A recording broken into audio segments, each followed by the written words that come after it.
함께 보실 하나님의 말씀 열왕기상 11장 4절 말씀입니다. 구약성경 532페이지 열왕기상 11장 4절입니다.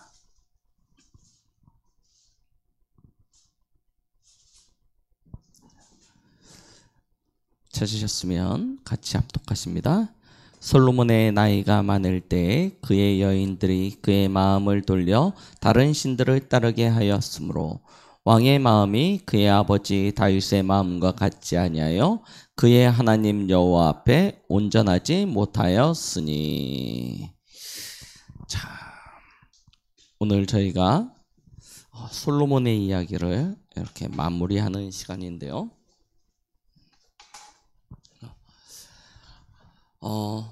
기도해 주셔서 우리 세계 어린이 수련회가 은혜 가운데 이렇게 잘 진행이 되어졌습니다. 그러던 가운데 오늘 최영 집사님 기도 때도 말씀 이렇게 하였듯이 참 가슴 아픈 뉴스가 우리에게 전달되어졌습니다. 8살짜리 아이가 학교에서 너무 끔찍한 일을 당하였죠. 그 일을 이렇게 뉴스를 접하면서 진짜 저와 여러분들은 현장에 무너지지 않는 망대를 세워야겠구나 라는 그런 기도 제목을 가지게 되었습니다. 얼마나 시대가 악하고 죄가 가득한죠. 사단이 온 세상을 자기 권세 아래 두고 완전 재앙으로 멸망으로 끌고 가고 있는 것이 우리의 눈앞에 보여집니다. 그런데 우리는 이것이 사단의 일이고 흑암의 일인지를 아는데 세상 사람들은 이것을 몰라요. 그래서 뭐라고 이야기하냐면 법을 탓합니다. 왜 그렇게 복직시켰냐라고 이야기합니다. 그러면서 그 교사를 막 원망하고 질책하고 그러고 있습니다. 그런데 사실 사람의 문제입니까? 법의 문제입니까? 아닙니다. 진짜 이 세상을 장악하고 왕노릇, 신노릇하는 존재가 있다니까요. 우리는 그것을 정확히 보아야 되는 것입니다. 그리고 그런 현장을 가만히 두어서는 아니 되잖아요. 우리는 그 현장에 파수꾼으로 그 현장을 파수해야 될 사명을 가진 이 시대의 렘넌트입니다. 또한 우리는 그곳에 빛을 비춰야 될 이유를 알고 가지고 있는 전도자입니다. 그렇다면 저와 여러분들은 내가 있는 현장부터요, 다른 현장은 우리가 갈 수 없는 곳이니까 내가 있는 곳에 무너지지 아니하는 망대를 세우셔야 됩니다. 그렇죠? 어떤 망대를 세워야 되냐? 무너지지 않으려니까 그 기초가 정확해야죠. 그래서 반석 위에 망대를 세워야 됩니다. 반석 위에 세운다. 무슨 이야기입니까? 우리의 반석은 오직 예수 그리스도밖에 없습니다. 세상의 모든 것은 변합니다. 사라지게 되어져 있습니다. 그러나 영원하신 불변하는 이가 계십니다. 그분이 바로 예수 그리스도입니다. 그는 우리의 참된 반석이 되어 주십니다. 우리는 이 반석 위에 망대를 세워야 돼요. 그 망대를 어디다 세우냐? 내 안에. 그렇죠? 내 안에서 현장에 망대를 세워야 된다 하니까 우리가 가가지고 현장에다가 진짜 망대를 세울 수는 없는 것 아닙니까? 우리 자신이 그 현장에 망대가 돼야 돼요. 그렇죠? 내 안에 여호와의 망대가 굳건해져야 됩니다. 어떤 세상의 풍파 앞에서도 흔들리거나 무너지지 아니하도록. 그러려니까 이 그리스도가 머리로만 있어서는 실제 내 삶에 능력으로 나타나지지 않습니다. 그래서 저와 여러분들이 두 번째 이 망대를 세운 데 있어서 비밀은 기도의 행복을 누리는 망대입니다. 진짜 기도가 행복해지는 그런 축복이 있길 바랍니다. 세상에 많은 즐거운 것들이 있죠. 너무나 이렇게 재밌고 행복한 것들이 많은 것처럼 보입니다. 그러나 하나님이 우리에게 주신 최고의 행복은 기도입니다. 왜냐? 기도를 통해서 우리는 하나님의 함께 하심의 그 축복을 누릴 수 있기 때문입니다. 하나님이 우리와 함께 하신다. 이것만큼 큰 축복이 어디 있겠습니까? 이걸 기도 속에서 찾고 누리는 거예요. 그래서 기도가 행복해지셔야 됩니다. 기도가 부담이 되고 기도가 너무 무거운 짐이 되면 우리는 실제 하나님이 주신 이 축복을 다 놓칠 수밖에 없는 것입니다. 그런데 대부분은 기도를 그렇게 생각해요. 왜? 해야 된다고 생각하니까요. 그런데 기도는 하는 것이 아니고 누리는 것입니다. 그렇죠? 하나님이 나와 함께 하심을 누리는 거예요. 이것은 결코 수고나 어떤 노력이 아닙니다. 여러분들 연애하실 때 혹시 기억나십니까? 우리 어른들은 너무 오래되셨기 때문에 정했지만 생각해 보십시오. 네, 애인을 만나러 딱 약속을 잡아 놓습니다. 그러면 어떻습니까? 그냥 가는 게 아니잖아요. 물론 남자들 같은 경우는 그냥 입던 바지에 그냥 티셔츠만 입고 나가는 경우도 가끔 있지만 우리가 애인을 만난다, 그렇게 약속을 하고 간다, 그럼 어떻겠습니까? 거기까지 가기 전에 준비하는 단계, 그리고 거기까지 가는 시간과 노력, 그걸 수고라고 이야기합니까? 아니죠. 즐거움이고 행복입니다. 왜? 만날 것에 대한. 그렇죠? 기도는요, 그와 같은 것입니다. 하나님을 만날 것에 대한 설레임과 기대감, 그것을 가지고 누리는 즐거움과 행복, 이걸 우리가 실제로 누려야 우리의 망대가 든든하게 되어지는 것입니다. 우리가 기도의 행복을 누리면 반드시 하나님은 우리에게 주시는 것이 있는데 그것이 바로 하나님 나라 보호자의 능력입니다. 우리는 이 힘을 가지고 현장에서 사단과의 영적 싸움을 하는 것입니다. 그렇죠? 힘이 있어야 사단을 이길 수 있는 것 아닙니까? 멍하니 이렇게 쳐다만 보고 있겠습니까? 적이 쳐들어오는데 가면 어떡하지 하면서 동동동동 거리고만 있으면 되겠습니까? 아니잖아요. 싸워야 됩니다. 그렇죠? 흑암의 저 사단의 권세와 싸울 수 있는 하나님 나라의 능력, 이걸 누리는 망대, 이 망대를 실제로 세워야 되는 것이죠. 이것은 우리의 평생 누려야 될 것입니다. 오늘 솔로몬 이야기를 마무리하는데 솔로몬이 지난주까지만 해도 너무나 하나님 앞에 칭찬받고 인정받고 축복받고 다 받았지 않습니까? 그런데 마지막 이야기는 완전 반대 이야기가 되어졌어요. 왜냐? 견고하게 선 것 같았지만 지속되어지지 아니하니까 어느 순간 무너지는 것입니다. 우리가 왜 영적으로 깨어 있어야 됩니까? 우리가 왜 은혜 아래서 강해야 됩니까? 왜 계속 지속해야 됩니까? 어느 순간 무너진다니까요.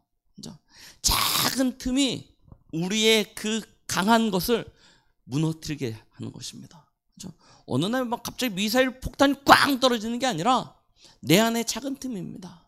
이게요, 나를. 그래서 핑계하지 마세요. 여러분, 여러분들에게 와 있는 이게 영적 문제야, 생각되는 거 있지 않습니까? 우리는 대부분 그 영적 문제를 누구에게서 찾냐면 사단 탓합니다. 사단이 첫 번째, 두 번째 누구 탓하냐면 우리 부모님 탓합니다. 그래서 사단 때문에 내 영적 문제가 치유 안 되고, 부모님 때문에 이게 오래된 가문의 배경으로 온 거기 때문에 내 영적 문제가 치유 안 되고, 그래서 나는 이 문제를 계속 짊어지고 갈 수밖에 없다라고 생각하는 경우 너무나 많습니다. 그런데 진짜 그렇습니까? 그렇다면 예수가 그리스도 아니겠죠. 여러분, 사단의 문제가 아닙니다.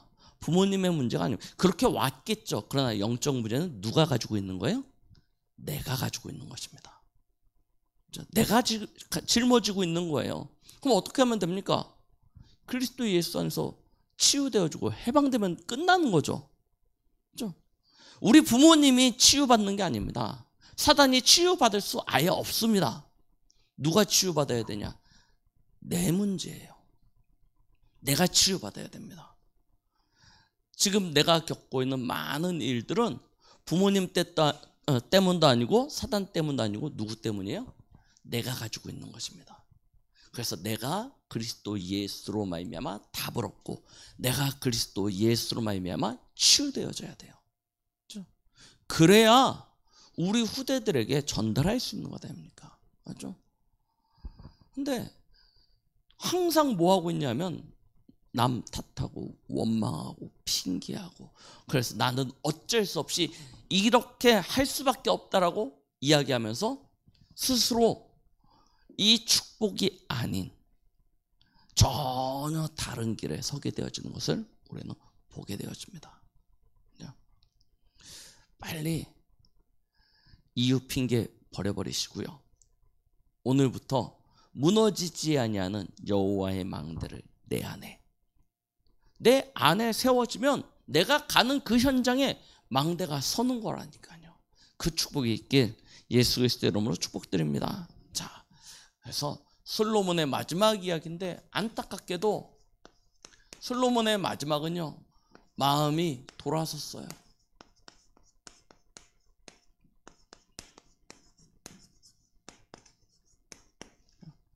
하나님께로부터 마음이 돌아선 것입니다. 자, 이제 솔로몬의 노년의 모습입니다. 오늘 본문에도 그랬죠. 솔로몬이 나이가 많아졌습니다. 그 가운데 솔로몬이 받았던 응답들을 우리가 본 성경 앞서 열왕기상 10장에 보니까요, 야, 그는 성전 건축 이후에 큰 하나님의 축복을 받습니다. 10장 1절부터 13절에 보니까 이 스바의 여왕이 솔로몬을 찾아오지 않습니까? 그의 지혜의 소문을 듣고 찾아옵니다. 많은 예물들을 가지고 솔로몬에게 찾아와서 솔로몬과 대화를 나누는데 뭐라고 얘기했냐면, 내가 듣던 거는 비교도 안 된다는 거예요. 내가 소문으로 들었던 당신의 지혜는 비교조차 할 수 없다는 거예요. 당신은 최고의 하나님의 지혜를 얻은 사람이다 하면서 하나님께 막 영광을 돌리고 찬양을 합니다. 그러면서 많은 예물을 드리고 난 이후에 돌아가게 되어져요. 그래서 10장 14절로 22절에 보니까 이 솔로몬이 받은 이 경제 축복에 대해서 나오는데요. 자, 솔로몬의 세입금의 무게가 금 666달란트요. 그 외에 또 상인들과 무역하는 객상과 아라비아의 모든 왕들과 나라의 고관들에게서도 가져온지라. 솔로몬 왕이 쳐서 늘린 금으로 큰 방패 200개를 만들었더니 매 방패에 든 금이 60세겔이며 또 쳐서 늘린 금으로 작은 방패 300개를 만들었으니 매 방패에 든 금이 3만에라. 왕이 이것들을 레바논 나무 궁에 두었더라. 보세요. 금으로 방패를, 큰 방패도 만들고 작은 방패도 만들어서 그걸 왕궁에다 쫙 전시해 놓은 겁니다. 왕이 또 상아로 큰 보좌를 만들고 그 만든 보좌를 정금으로 입혔다라고 이야기하고 있습니다. 그 보좌에는 6층계가 있고 보좌 뒤에 둥근 머리가 있고 앉은 자리 양쪽에는 팔걸이가 있고 팔걸이 곁에는 사자가 하나씩 서 있으며 또 12사자가 있어 그 6층계 좌우편에 있으니 어느 나라에도 이같이 만든 것이 없었더라. 솔로몬 왕이 마시는 그릇은 다 금이요 레바논 나무 궁의 그릇들도 다 정금이라. 은 기물이 아예 없었답니다. 다 정금이에요. 솔로몬의 시대에 은을 귀히 여기지 아니함은 왕이 바다에 다시스 배들을 두어 히람의 배와 함께 있게 하고 그 다시스 배로 3년에 한 번씩 금과 은과 상아와 원숭이와 공작을 실어왔습니다. 보세요. 은이 귀하지 않아요. 왜? 너무 흔하니까 은이 귀하다고 여김을 받지 아니하는 시대, 솔로몬 시대예요. 얼마만큼 큰 경제적 응답을 받았는지. 그런데도 불구하고 그의 소문은 날로 확산되어져서요, 많은 사람들이 그 솔로몬을 한번 만나보려고 예물을 싸들고 옵니다. 그렇죠? 그 세계에서 가장 뛰어난 경제학자로 불리는 워렌 버핏을 한번 만나서 점심을 먹는데 많은 돈이 든다고 그러잖아요. 솔로몬에게 한번 가서 대화를 나누고 어떤 답을 얻고 컨설팅을 받는데 어마어마한 돈이 들어가는 것입니다. 지금과는 비교할 수 없는, 워렌 버핏 비교할 수 없는 그런 경제가 거기에 몰리는 거예요. 자, 보세요. 그러니까요, 자, 나라가 힘이 세고 돈이 많습니다. 그러니 뭘 세워요? 군대를 만들죠. 군대를 보니까 어느 정도냐? 26절로부터 보니까 솔로몬의 병거와 마병을 모음에 병거가 1400대요. 그죠? 그 다음에 마병이 12,000명이라. 병거가 따로 이렇게 보관할 수 있는 병거 성이 있다고 이야기합니다. 병거 성에도 두고 예루살렘 왕에게도 두었으며 왕이 예루살렘에서 은을 돌같이 흔하게 하고 백향목을 평지의 뽕나무같이 많게 하였더라 라고 이야기하고 있죠.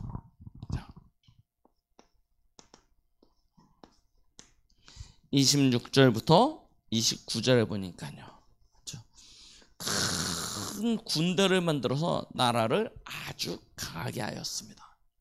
자, 나라가 이렇게 힘을 얻으니까요, 주위에 있는 여러 나라들이 이 이스라엘 앞에 잘 보여야 되겠죠. 그럼 그 과거에 가장 이 강한 나라와 친밀해지는 방법이 무엇입니까? 결국 가족이 되는 거예요. 그래서 뭘 하냐? 정략혼을 하게 되어집니다. 결혼을 하게 돼요. 나라의 공주 이런 사람들은 이 아내로 보내는 거죠. 자, 그러다 보니까요,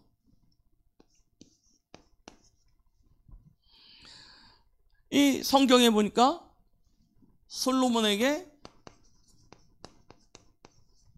후궁이 있는데 후궁이 몇 명이냐면 700명입니다. 아내 말고 후궁이 700명이고 첩이 300명이었대요. 1000명의 후궁과 첩이 있는 겁니다. 그러니까요, 나라가 어떻게 되겠습니까? 생각해 보십시오. 근데 이게 그냥이 아니라니까요.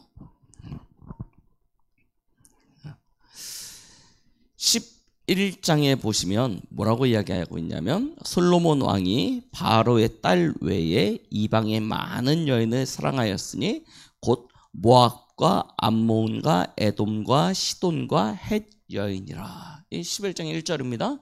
많은 여인이 있는데 2절에 보니까 뭐라고 이야기하시냐면, 여호와께서 일찍이 그 여러 백성에 대하여 이스라엘 자손에게 말씀하시기를 너희는 그들과 서로 통혼하지 말며 그들도 너희와 서로 통혼하게 하지 말라. 그들이 반드시 너희의 마음을 돌려 그들의 신을 따르게 하리라 하셨으나 솔로몬이 그들을 사랑하였더라. 보세요. 분명히 하나님은 말씀에 이방 사람들과 결혼하지 말라고 말씀하셨습니다. 그런데 솔로몬이요, 이방 여인에게 마음을 주기 시작해요. 참 굉장히 주의해야 될 부분이죠. 우리가 세상에다 마음을 주면 그 세상의 것들이 결국 뭘 하게 만들어요? 우리의 마음을 돌이키게 만듭니다. 이것은 이성 간의 문제뿐만 아니에요. 세상의 모든 즐거움들이 그렇습니다. 이 즐거움에다가 우리의 마음을 실어주게 되어지면, 우리의 마음의 무게를 거기다 실어주게 되어지면 결국 그것이 하나님에게서 우리의 마음을 돌이키게 만들어요. 그래서 솔로몬은요,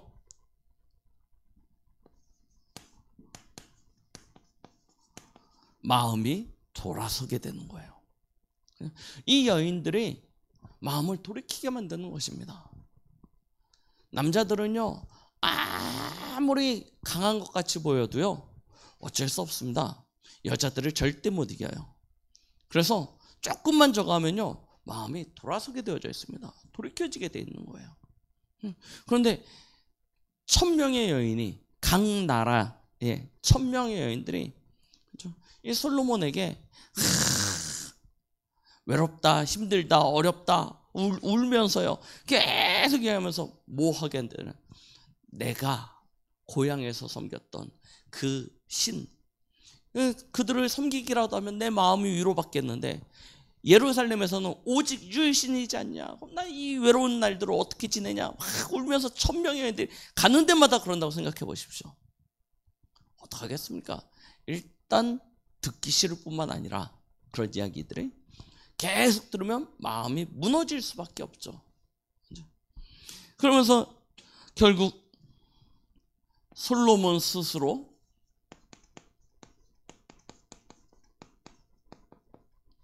우상숭배에 빠지게 되어집니다. 그럼 우상숭배를 하게 되어지니 당연히 이 우상숭배를 할 장소가 필요하죠. 그래서 뭘 만드냐?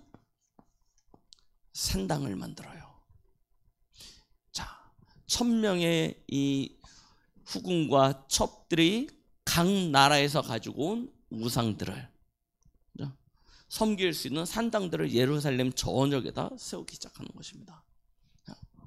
그냥 후궁, 첩 아무것도 아닌데 산당 그냥 이렇게 조그마한 거 하나 세워주면 되지, 그렇게 생각하십니까? 아니에요. 왕의 명령으로 세워집니다. 그러니 아무데나 세우겠습니까? 안 보이는데 음침한데 어디 꼴짝이 이런 데다 세우겠습니까? 아니죠. 누구나 볼 수 있는, 누구나 접근하기 쉬운 그런 곳에 왕의 명령으로 은을 돌같이 보는, 그렇죠? 넘쳐나는 게 돈밖에 없는 왕의 명령으로 세워요. 그럼 어떻게 세우겠습니까? 누구나 봐도 멋지고 화려하고, 그렇죠? 대단한 산당들을 만들어낸다. 아무데나 세우는 게 아니고 경치 좋은 데마다. 우리나라 산에 가면 절들이 있잖아요. 가장 좋은 데 탁탁 세우지 않습니까? 그것처럼요, 이스라엘의 가장 좋은 곳에 산당들을 세웁니다. 자, 어떤 신들입니까? 여기 보니까 이렇게 얘기합니다. 5절에 이는 시돈 사람의 여신 아스라돗을 따르고 암몬 사람의 가증한 밀곰을 따름이라 라고 이야기하고 있죠. 그러면서 7절에 보니까 모압의 가증한 그모스를 위하여 예루살렘 앞산에 산당을 지었고, 또 암몬 사람의 가증한 몰록을 위하여 그와 같이 하였으며, 8절에 보니까 그가 또 그의 이방 여인들을 위하여 다 그와 같이 한지라. 그들이 자기의 신들에게 분향하며 제사하였더라.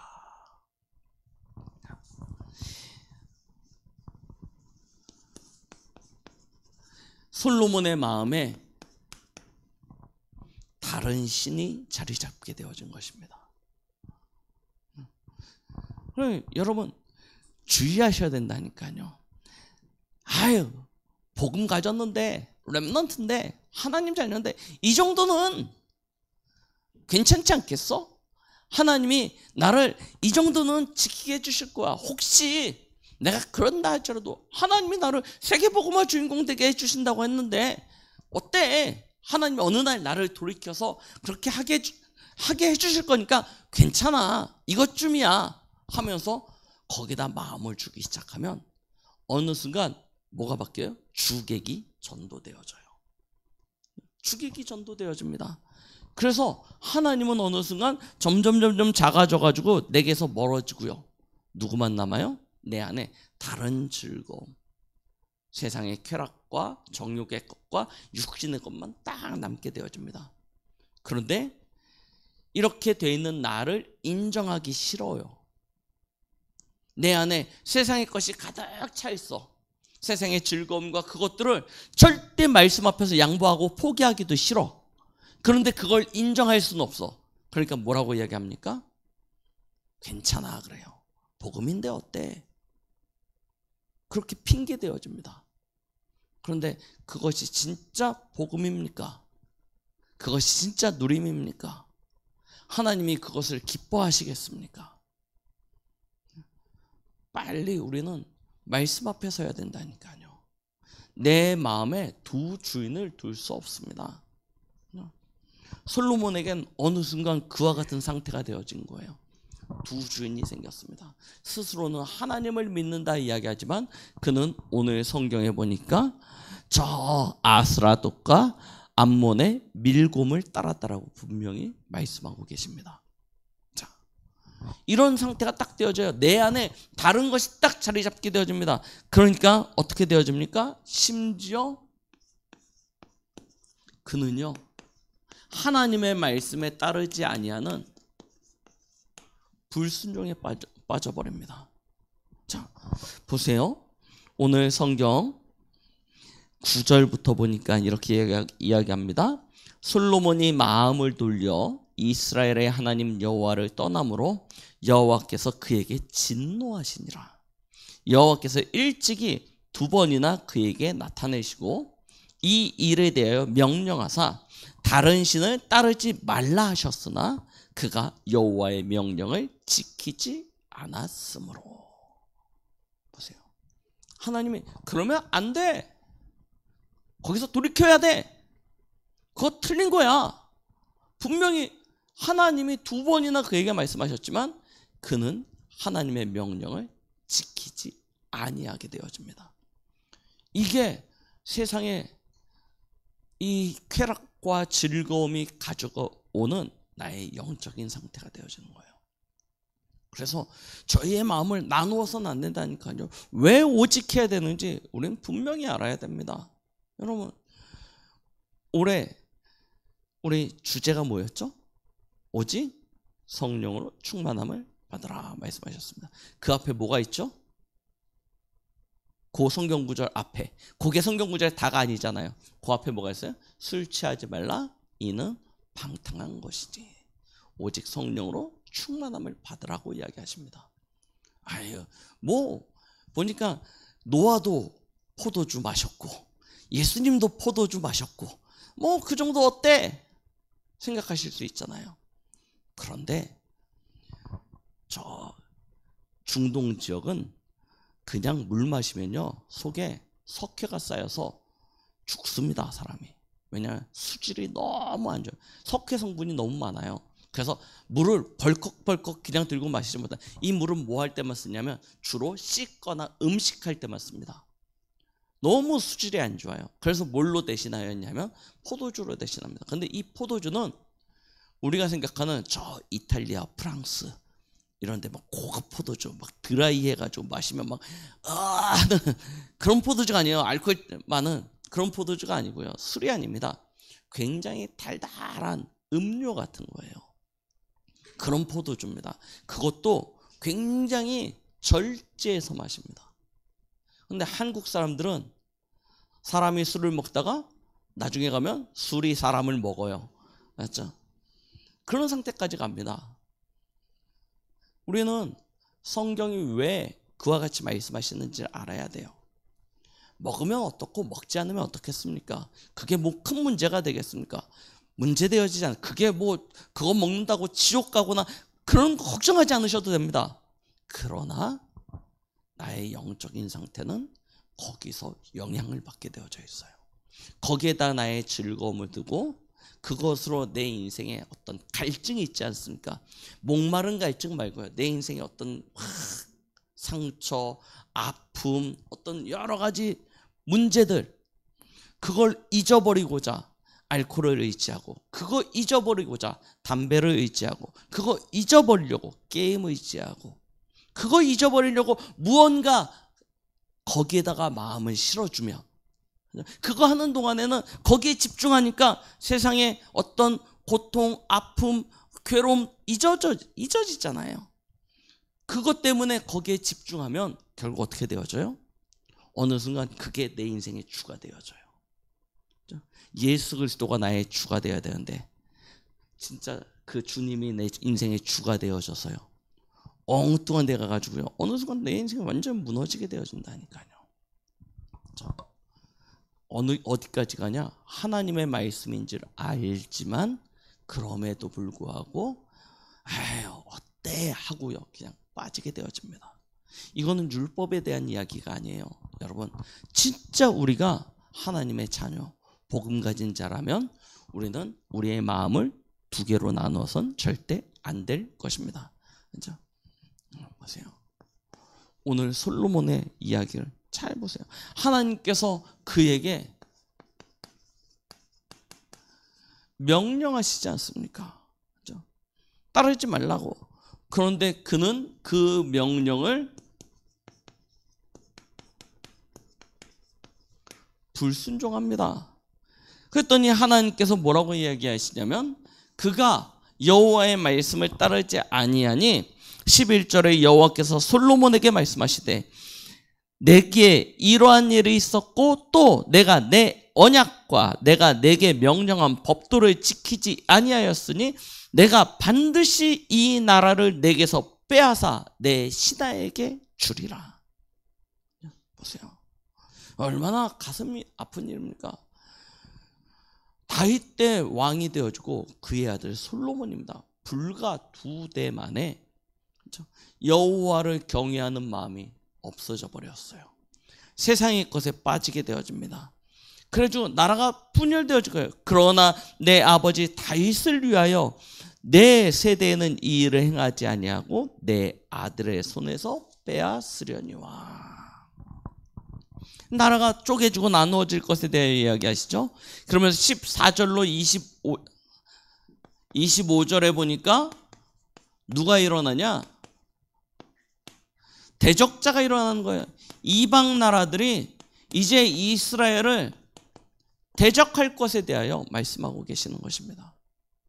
대적자들이 일어나서 이스라엘을 대적하게 되어질 것이고, 그리고 난 다음에 솔로몬의 신하였던 사람 중에 여로보암이라는 장수에게 하나님이 나타나셔서 네가 장차 북이스라엘이죠. 북이스라엘의 왕이 될 것에 대하여 말씀하시게 되는 것입니다. 하나님이요 촛대를 솔로몬에게서 옮겨버리셨어요. 여로보암에게로. 그 여로보암을 통해서 이스라엘 10족속이 한 나라를 이루게 됩니다. 그게 북이스라엘이에요. 그리고 솔로몬에게는 유다 지파와 베냐민 지파 2지파만 남겨서 뭘 하게 하냐면 이 남유다를 지키게 하는, 보세요, 10대 2로 쪼개진다니까요. 그럼 모든 세력이 어디로 쏠리냐면 북이스라엘로 다 옮겨지는 거예요. 하나님이 완전히 촛대로 옮겨버리십니다. 그리고 난 이후에 41절로 43절에 보니까 솔로몬이 죽게 되어집니다.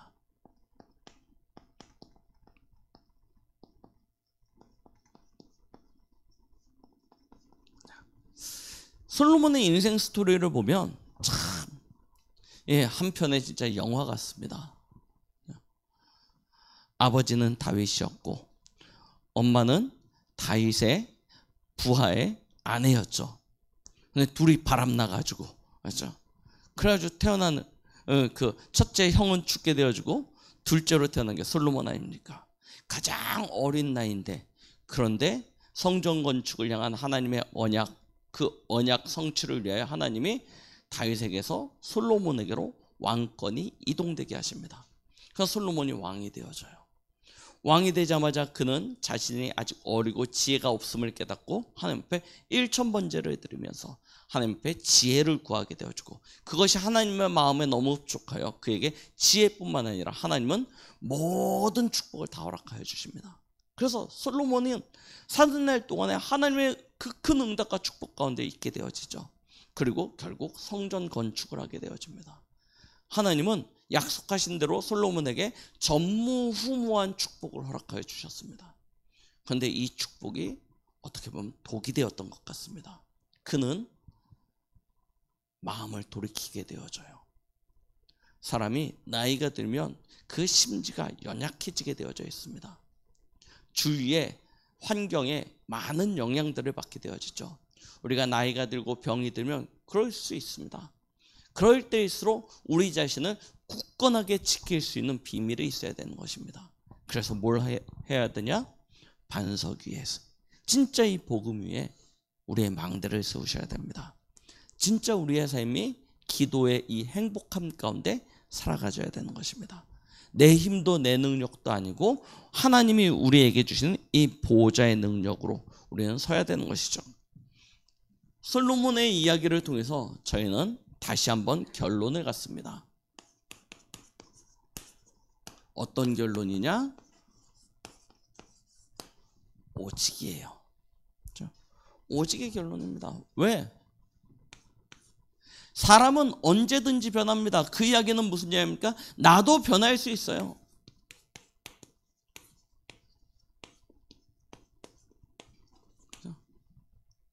나도 변할 수 있는 것 아닙니까? 그래서 우리는 나를 지킬 수 있는 영원한 망대를 세워야 되는 것입니다.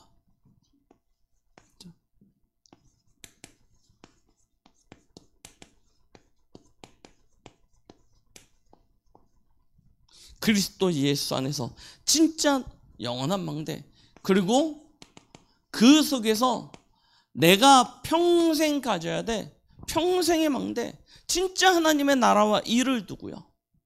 그리고 그것이 맞다면 나의 오늘을 지킬 수 있는 성령의 충만함의 그 망대, 이걸 두고 저희 충만한 교회는 계속 집중해 나갈 것입니다. 맞죠? 여러분들도 이 축복을 누리시기 바랍니다. 왜 같은 이야기를 반복할 수밖에 없냐?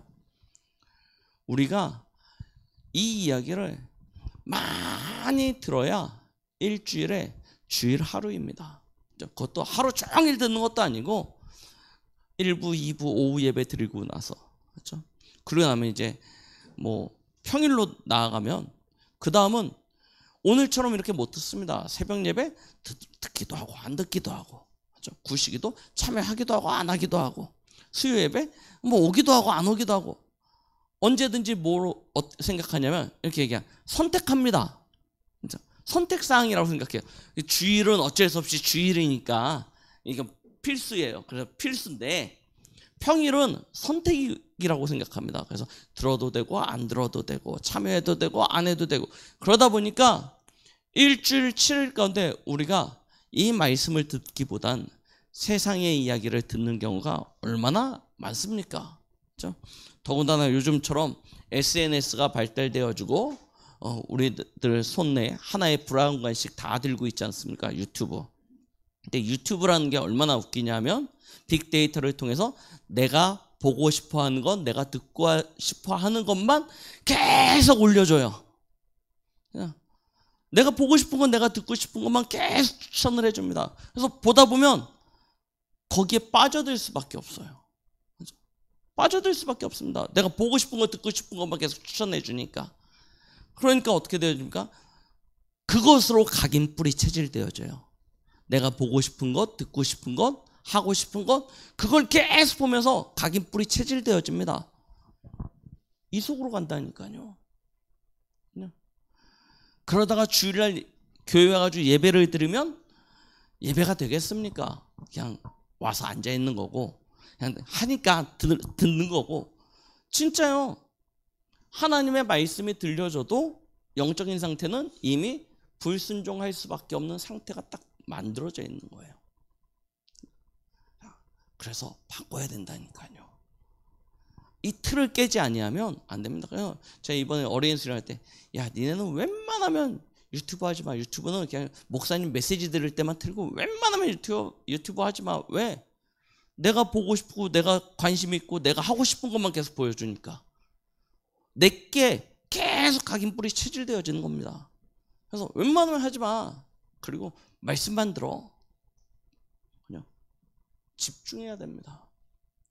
집중하지 않으면 나는 영적으로 섰어, 나는 복음이야, 완전 그 착각 속에 빠진다니까요. 이미 이렇게 가고 있는데 나의 영적인 상태는 솔로몬과처럼 이렇게 가고 있는데 스스로 생각하기에는 나는 복음이야, 나는 괜찮아, 이 상태에 계속 빠지게 되어지는 것입니다. 그래서 오늘 솔로몬 이야기를 이렇게 마무리하는 시간에 저와 여러분들이 다시 한번 우리의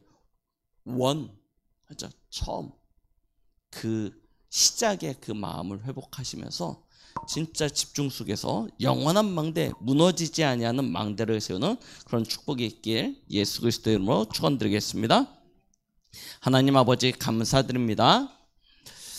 하나님이 우리에게 이 교훈의 말씀으로 주신 이 솔로몬의 이야기를 통해 우리가 다시 한번 우리의 영적인 상태를 돌아보며 무엇으로 집중해야 되는지, 어떻게 여호와의 망대, 그 영원한 망대를 세울 것인지 확인케 하여 주심에 감사드립니다. 하나님께서 우리를 주의 성령으로 붙들어 주시고 주장하여 주시옵시사 하나님이 우리에게 주신 이 깨달음과 이 은혜 속에서 말씀의 성취와 응답을 누리기까지 우리를 끊임없이 가르치시고 인도하시고 우리의 삶 속에 역사하여 주시옵소서. 무너지지 아니하는 영원한 망대를 세워 우리의 후대와 모든 현장을 살릴 수 있는 이 시대의 7천 제자의 축복 누리게 하여 주시옵소서. 예수 그리스도 이름으로 기도드렸습니다. 아멘.